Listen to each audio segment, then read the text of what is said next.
Hello दोस्तों, नमस्ते प्रणाम। हम किरण शर्मा, हम मंजू शर्मा अपना यूट्यूब चैनल पर स्वागत कर। नमस्ते प्रणाम सब दीदी भाई जी के प्रणाम, सब यूट्यूब फैमिली के प्रणाम, जते दाई माई दीदी चाची सुन सबके प्रणाम। हर हर महादेव, जय छठी मैया।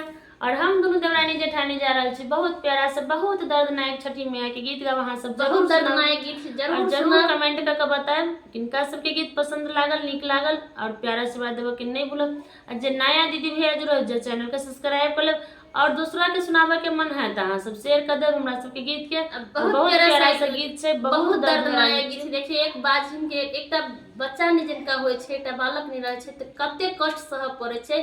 बहुत दर्दनायक गीत छै, सब अहाँ जरूर सुनब। अगर और छठी मैया से प्रार्थना करब कि केकरो एहन दिन नहीं देखाब, अहाँ सब सबके प्यार आशीर्वाद देने रहबे कि सबको एकदम हंसत खिलखिलाए रहे, सबके जिंदगी में आगे सबको बढ़त रहे और अपन अपना काम में व्यस्त रहे, कभी केकरो दुख नहीं आवे। बहुत सुंदर सा बहुत प्यारा सा गीत है। अरे गौती